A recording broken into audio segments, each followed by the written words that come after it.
है गाइस। अभी देखिए, सब जानते हैं अभी 18 या 20 तारीख के आसपास Rahu in transit Aquarius sign में एंटर कर रहा है। तो प्रेजेंटली पिछले 1.5 साल से पाइसेस में चल रहा है। तो अभी ये एक्वेरियस में आ जाता है 4-5 दिन के बाद, 18-20 तारीख को। तो अभी देखो, राहु बेसिकली जहाँ पे होता है वहाँ पे उस घर के कैरेक्टरिस्टिक्स को थोड़ा सा एम्पलीफाई करता है और आपका मेन फोकस वहीं पे आ जाता है। उस घर के कैरेक्टरिस्टिक्स पे आपका मेन फोकस रहता है।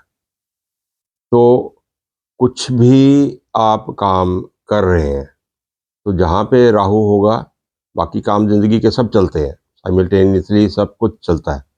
तो इसका ये मतलब नहीं है कि वही उसी घर के काम होंगे या उसी घर में ही चेंजेस होंगे। Rahu works through your outlook.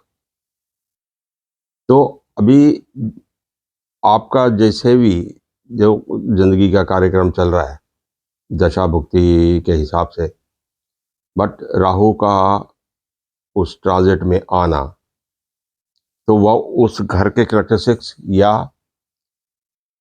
अब आपकी सोच को थोड़ा सा एम्पलीफाई करेगा, एक नया मोड़ देगा, नई दशा देगा। तो एक नई एनर्जी लेके आता है।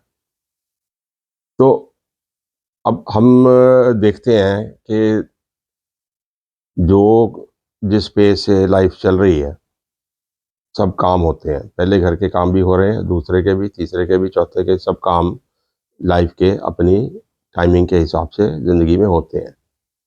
तो कोई एक ग्रह पूरी तरह रिस्पॉन्सिबल नहीं होता। बट क्योंकि ये सारे ऐसे रिजल्ट्स हम देखने वाले हैं तो एक one by one he discuss करेंगे। तो सिर्फ राहु को थोड़ी सी प्रेफरेंस देते हुए राहु की ही बात करेंगे कि राहु साइन बदल रहा है तो आपकी ओवरऑल ज़िंदगी में बाकी काम जो चल रहे हैं उनके अलावा ये क्या थोड़ा सा रिजल्ट देने वाला है। अब हम बात करेंगे सारे 1 to 12 लगन्स की, असेंडेंट्स की, क्योंकि राहु तो चेंज होकर एक्वेरियस में आ रहा है। बट एक्वेरियस आपकी जन्म कुंडली में कहाँ पे है, तो उस पर्सपेक्टिव से हम थोड़ी सी बात करेंगे कि जैसे एरीज लगन है नंबर 1। तो नंबर 1 लगन के लिए अब ट्रांजिट में हम देखेंगे कि 11 राशि में आ रहा है ये, तो 1.5 साल वहाँ पे रहेगा।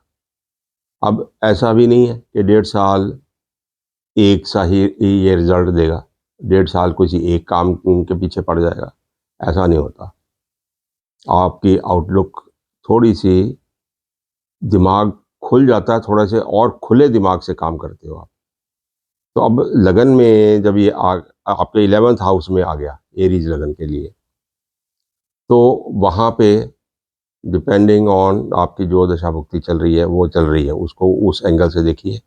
पर राहु वहाँ पे आके क्या करेगा, अब 11th हाउस आपका सोशलाइजिंग है, आपका सोशल स्टेटस है, आपकी गेन्स हैं, आपके रिलेशनशिप्स हैं, आपकी मौज मस्ती है, आउटगोइंग है।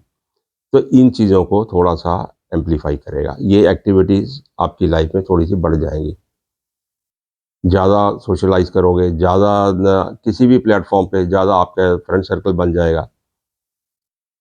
पहले थोड़े से अगर आप सीरियस नेचर के हैं तो अब थोड़ी सी बदल जाती है। आपके फ्रेंड्स ऐसे मिल जाते हैं, you like to go out more often. तो इस किस्म के चेंजेस ये राहु आपकी लाइफ में लाएगा इस पीरियड में।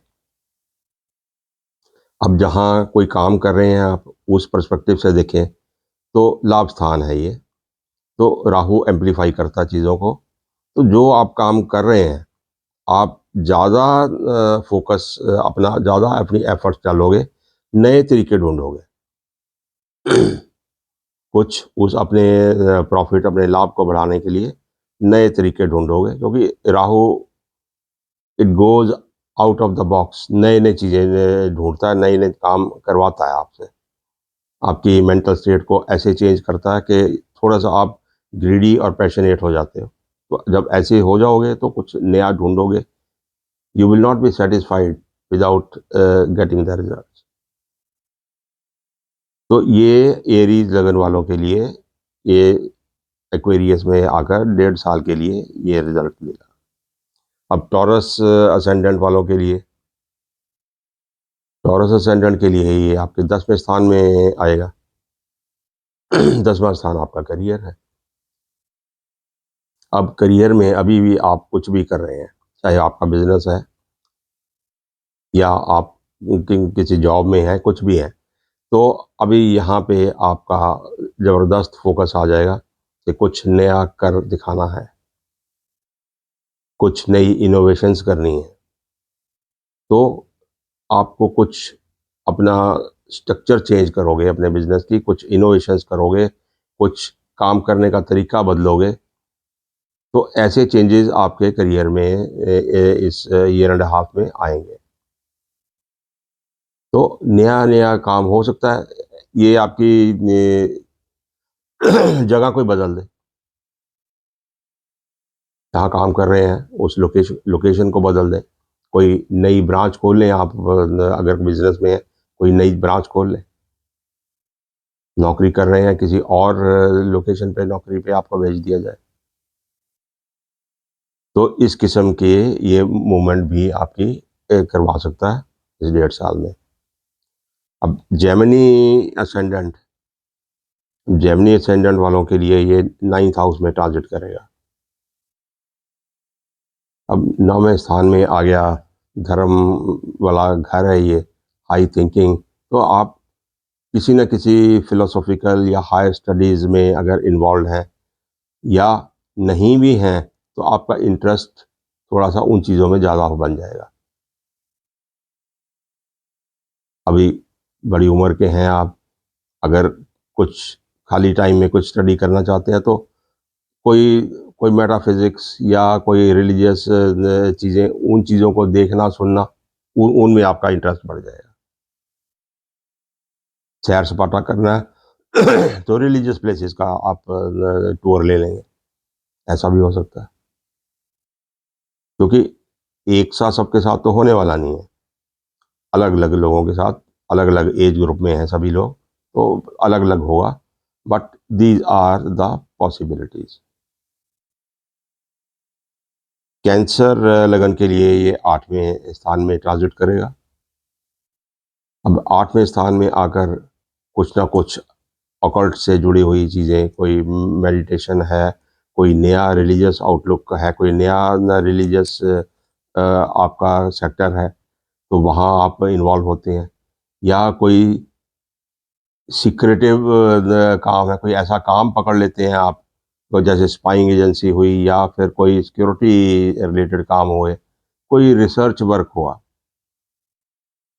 अच्छा खासा रिसर्च वर्क आप 8वें घर में ये आपसे करवा सकता है। अगर कोई ऐसे काम में लगे हुए हैं आप, जो नहीं हो रहा है, रिसर्च में लगे हुए हैं, तो यहाँ पे जाके वो काम होते हैं। अगर बाई चांस किसी बीमारी में आप इन्वॉल्वड हैं, कोई क्रॉनिक डिज़ीज़, तो वो बढ़ जाती है। क्रॉनिक डिज़ीज़ को ये बढ़ाएगा। कॉन्फ्लिक्ट्स आफ्टर मैरिज, रिलेशनशिप में कॉन्फ्लिक्ट्स हो सकती हैं यहाँ पे। तो ये थोड़े से कार्यक्रम खराब थोड़ा-सा रहने वाला है। Other than the work related, थोड़ा-सा इसमें प्रॉब्लम आ जाती है, हेल्थ प्रॉब्लम आ सकती है, लिटिगेशन टाइप ऑफ प्रॉब्लम आ सकती है, झगड़े किसी से बढ़ सकते हैं, आर्गुमेंटेटिव हो सकते हो ज़्यादा। तो ये रहा कैंसर का आपका हिसाब-किताब। और जब लियो में ये लियो असेंडेंट के लिए अब ये ट्रांज़िट करेगा 7th हाउस में। 7th हाउस आपका रिलेशनशिप, आपका स्पाउस है या आपका बिज़नेस है। तो यहाँ पे राहु का आना, तो यहाँ पे ट्रांज़िट करना, तो अब किसी ऐसे एज ग्रुप में है, आपकी शादी नहीं हुई हुई है, तो अनऑर्थोडॉक्स वे में कोई ना कोई आपका रिलेशनशिप बनवाता है, शादी करवा सकता है। जो रूटीन से हट के हो, तो ऐसे कोई रिलेशनशिप आपके बनवा सकता है। आप बिजनेस पार्टनरशिप कर रहे हो, बिल्कुल अनऑर्थोडॉक्स वे में होगी। अब किसी ने सोचा भी नहीं होगा कि ऐसी रिलेशनशिप या ऐसी पार्टनरशिप हो सकती है। You will do it. Sorry. तो ये 7वें में, बट 7वें में ट्रांजिट करेगा, मैरिड है आप, सब कुछ अगर उस एज ग्रुप में है, तो थोड़े से कुछ प्रॉब्लम्स यहाँ पे आती है किसी तीसरे इंसान की वजह से। तो आपकी एक्टिविटीज कुछ ऐसी हो जाती हैं जो ड्यूबियस हो जाती हैं, शक के दायरे में आपका रिलेशनशिप आ जाता है। तो उस किस्म के ये प्रॉब्लम आपको वहाँ पे आ सकती है। और वर्गो असेंडेंट के लिए ये ट्रांजिट करेगा 6th हाउस में। 6th में राहु जब ट्रांजिट करेगा तो कुछ ना कुछ बीमारी का स्केयर दे सकता है आपको। आपको लगेगा ऐसा कि ये बीमारी मेरे को हो गई, डरोगे आप। कोई बीमारी डिटेक्ट हुई है, उसका रिजल्ट आने से पहले आपको खूब डराएगा ही। कहीं एम्प्लॉयमेंट में है, वहाँ कोई प्रॉब्लम क्रिएट करेगा, वहाँ भी आपको इनसिक्योरिटीज देता है। आपको इनसिक्योरिटी देता है, आप समझते हो कि मेरे साथ ये प्रॉब्लम होने वाली है, डरे डरे ये वक्त निकलता है आपका। तो छठे में बीमारी आती भी है और स्केयर भी होता है, थोड़ी सी प्रॉब्लम रहती है राहु छठे में आने से। और 7वें लिब्रा लिब्रा असेंडेंट के लिए राहु ट्रांजिट करेगा आपके 5th हाउस है। तो 5th हाउस में राहु ट्रांजिट करेगा तो इमोशनल प्रॉब्लम, बच्चों के साथ प्रॉब्लम। अगर आप उस एज ग्रुप में हैं कि आपके बच्चे नहीं हैं, you are looking for the offsprings, औलाद देख रहे हैं आप, तो थोड़ी सी प्रॉब्लम आपको मिलती है, डिलेज होती है। तो may be you go through some medical procedures and all that, और इमोशनल प्रॉब्लम्स आपको, एंजाइटीज और ये ज़रूर इस पीरियड में रहेंगी। बट अगर कोई क्रिएटिव काम आप कर रहे हैं, कोई रिसर्च कर रहे हैं, कुछ आप क्रिएटिव काम करने में इन्वॉल्व हैं लाइफ में, उसके लिए this is a very good time.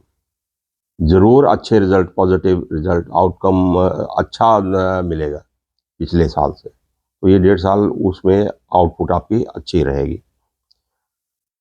अब स्कॉर्पियो असेंडेंट वालों के लिए 4th हाउस में ट्रांजिट करेगा ये,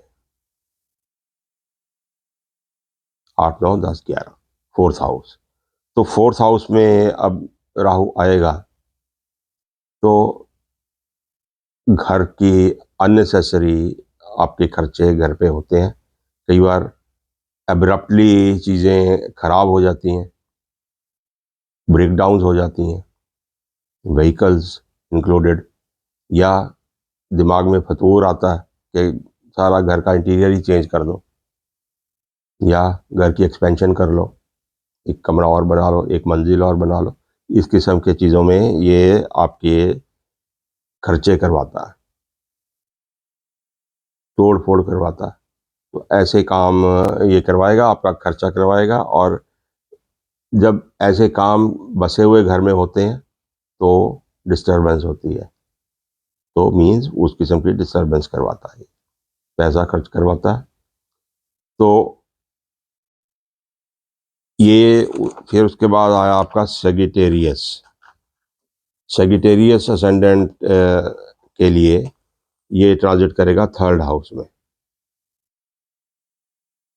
अब 3rd हाउस आपकी सारे एफर्ट्स हैं, नेटवर्किंग है, आपका कॉन्ट्रैक्ट्स हैं, डॉक्यूमेंटेशन है सारी। इन चीज़ों में आपकी इन्वॉल्वमेंट बहुत ज़्यादा रहेगी। तो इस किस्म की प्रॉब्लम आपको आएंगी, मीन्स आपको डॉक्यूमेंटेशन में, आपकी नेटवर्किंग में, आपके कॉन्ट्रैक्ट्स में आपको you may have to travel a lot. तो ऐसी कुछ प्रॉब्लम आपको आएँगी जिसकी वजह से आपको एक्स्ट्रा ट्रैवल करना पड़ेगा, कोई नए तरीके, नए कॉन्ट्रैक्ट्स बनाने पड़ेंगे। तो ये सारी चीज़ें आपके साथ हो सकती हैं इस 1.5 साल में। तो उस प्रॉब्लम को सॉल्व करने की वजह से आपका एक्स्ट्रा फ़ोकस इन चीज़ों पे रहेगा, आपकी तवज्जो यहाँ रहेगी। फिर कैप्रिकॉर्न असेंडेंट के लिए तो राहु ट्रांज़िट करेगा सेकंड हाउस में। अब सेकंड हाउस में जब राहु होता है, अब यह ट्रांज़िट करेगा, तो मेन फ़ोकस आपका पैसा कमाने पे। अभी पैसा कमाने में जो कोई आपके अड़चनें आ रही थी पिछले टाइम में, तो उसमें अभी नए कुछ ना कुछ टूल्स आप इस्तेमाल करेंगे। कोई नया काम करेंगे, अगर फैमिली बिज़नेस आपका है, तो कुछ नई शेप देंगे उनको, नए कॉन्ट्रैक्ट्स बनाएँगे। तो पैसा है, पैसे का जो मैनेजमेंट है पैसे की, उसको थोड़ा-सा आप ढंग से रीफ्रेम करेंगे। और फैमिली के ऊपर हो सकता है, फैमिली के ऊपर आपका एक्स्ट्रा खर्चा हो इस 1.5 साल में, चाहे वो बच्चों की एजुकेशन हो, या बच्चों के फैमिली फैमिली टूर्स हों, या फैमिली वेकेशंस हों, कुछ भी हो। तो ये 1.5 साल में फैमिली के ऊपर आपका एक्स्ट्रा खर्चा होगा, और एक्स्ट्रा कमाने के लिए एक्स्ट्रा एफर्ट्स भी आप लगाएंगे। अब एक्वेरियस असेंडेंट के लिए, एक्वेरियस असेंडेंट के लिए तो अब लगन में आ गया। अब लगन में आ गया तो मीन्स आपकी सोच अब ओवरऑल सारी चीज़ों को हैंडल करने के लिए नए-नए रास्ते ढूँढोगे, नए वेंचर्स का इस्तेमाल करोगे, नए टूल्स लगाओगे, just for the overall satisfaction of whatever you are doing. आप बिज़नेस में हैं, आप जॉब में हैं, आप टूरिंग कोई जॉब है आपकी, या कुछ भी है, तो रिलेशनशिप्स इंक्लूडेड, तो सभी जगह आप नया कुछ सोचोगे और उसको बढ़ाने की कोशिश करोगे, and you will do it. It will give you very positive result.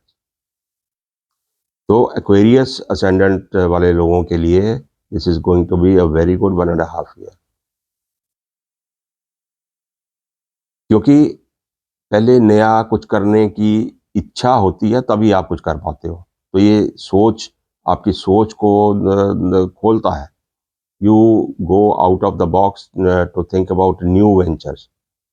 तो वो आप करोगे, और उसे कमाई भी करोगे।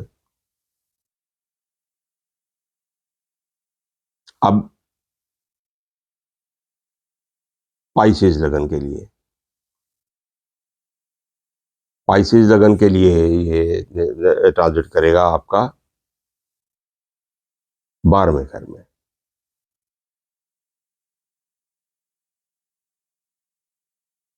तो 12th हाउस में राहु जब ट्रांजिट करेगा, तो वहाँ पे अभी देखो, अभी डिपेंडिंग ऑन कि किस मोड़ पे हैं आप लाइफ के। ऊपर वाली एज में तो हॉस्पिटल के चक्कर ज़्यादा लगेंगे आपके, मेडिटेशन की तरफ, ऑकल्ट की तरफ ज़्यादा ध्यान आपका जाएगा। यंगर एज में है तो इंडिपेंडेंटली या सीक्रेटली बहुत सारे काम करोगे, इन्वेस्टमेंट करोगे जो किसी को बताओगे नहीं, कुछ नया सोचोगे, नया करने के, नया पार्टनरशिप्स, रिलेशनशिप्स वो डेवलप होती हैं जो किसी से शेयर नहीं करोगे।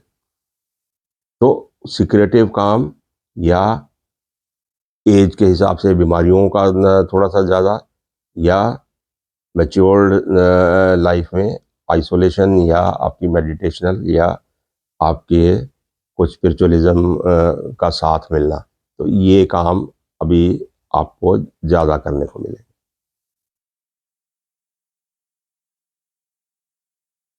तो अब देखिए, दशा भुक्ति के हिसाब से लाइफ आपकी एक डिफरेंट गियर में चलती है।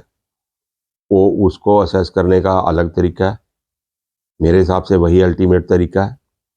ये ट्रांजिट चलते रहते हैं, प्लैनेट्स तो चलते रहते हैं। अब इनका इन्फ्लुएंस कितना किसी की लाइफ पे होता है, that has to be scene.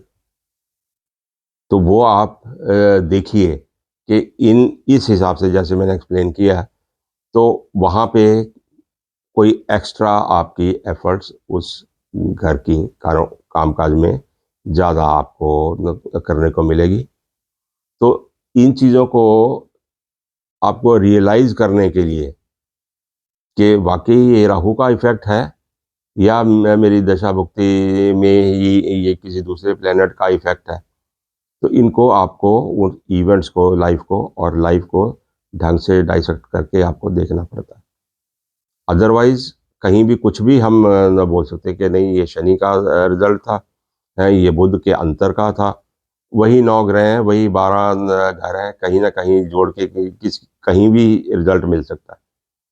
But एक मेंटल स्टेट में आपके वो थोड़ी-सी बढ़ोतरी लाता है, आपका फ़ोकस चेंज होता है इन ट्रांज़िट के टाइम पे। तो देखिए और रियलाइज़ करिए और चलते-चलते चैनल को सब्सक्राइब करिए, वीडियो को लाइक करिए और अपने सर्कल में शेयर कीजिए। Thank you very much.